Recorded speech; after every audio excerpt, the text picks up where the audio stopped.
A dingy Brooklyn restaurant with a laundry list of revolting health violations is at the center of an illegal vending scheme involving dozens of migrant women who hawk meals made in its filthy kitchen on street corners across the Big Apple, the Post has learned. With growing concern over such unregulated and potentially dangerous operations popping up citywide, the Post tailed about a half-dozen pollo peddlers, illegal migrants mostly from Ecuador, who have commandeered choice spots to sell $10 plates of chicken and rice. The food originates in a Dominican joint called Guisa'o Restaurant in Bushwick, where up to 50 migrants at a time squeeze into a tiny kitchen to cook the grub, which is then delivered in coolers by van to the illegal street sellers. People really need to know the story behind the food they're eating when it comes to these illegal migrant vendors, said Councilwoman Joann Ariola, our Queens, who sits on the Health Committee and learned of the scheme from the Post.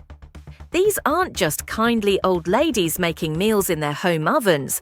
This is a mass operation with dozens of illegals crammed into a filthy, violation-riddled kitchen in Bushwick, churning out food by the caseload to sell on our streets.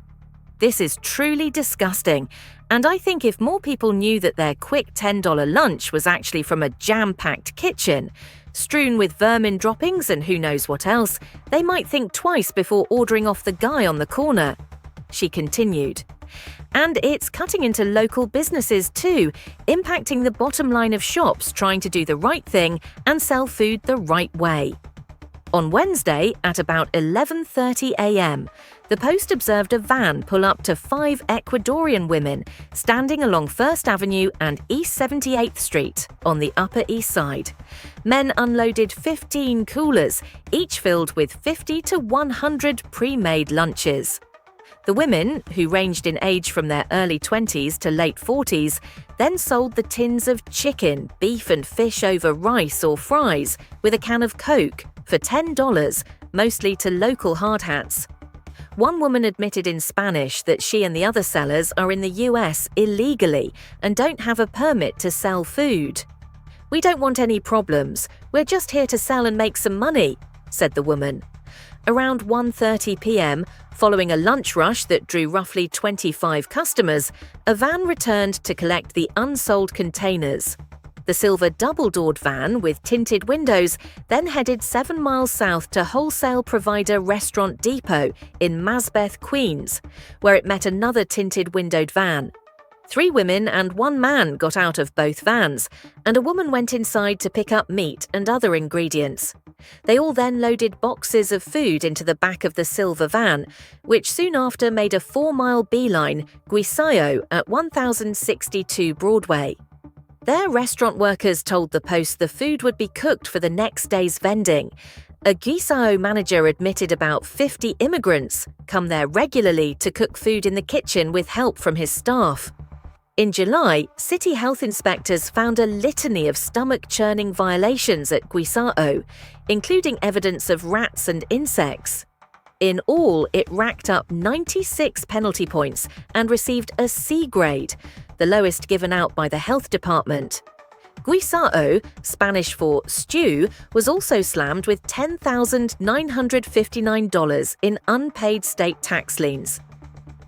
Last year that have since been satisfied, records show. The business is registered with the state under a shadowy shell corporation called 1062 Food Corp. That fails to name any officers, records show.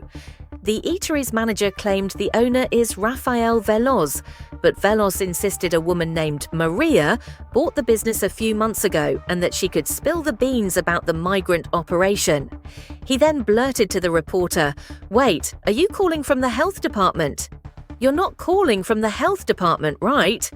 Maria declined to give her last name, but confirmed she owned Guisa'o and that illegal migrants are indeed using its kitchen to cook food and sell at construction sites. She declined further comment. Guisa'o sits on the ground floor of a 3-story building owned by a company called Beda Realty and SVC Corp. In East Williamsburg, Brooklyn, records show. Edwin Rodriguez, who is listed at Beda's chief executive officer, claimed it's not his building. Back in Manhattan, locals begged for enforcement. "I understand the migrants feel the need to make money, but as far as I know, they're not here legally and they're putting consumers at risk selling unregulated food," said Upper East Sider Russell Rivera. "There's people who legally work very hard in the hospitality industry, and the migrants are just showing up and taking their business." Jose Leon, owner of Italian Village Pizza and restaurant on the corner of East 78th Street and First Avenue, said his profits dropped 30% since the migrants began peddling outside his shop nearly 2 years ago. "I understand it's affordable, but why do we have to be penalized when we pay taxes, insurance, everything?" he barked. "What's wrong with this city?" Selling food without a street vending license usually carries a $1,000 fine. He said he's lodged roughly 20 complaints with the city, to no avail. Under Mayor Adams, the city has beefed up enforcement against illegal vendors, but there are no records on a migrant crackdown. The NYPD and Sanitation Department, considered the main oversight agencies for street vending rules, has already issued more than 9,000 summonses to vendors this year, according to a recent analysis by City Limits.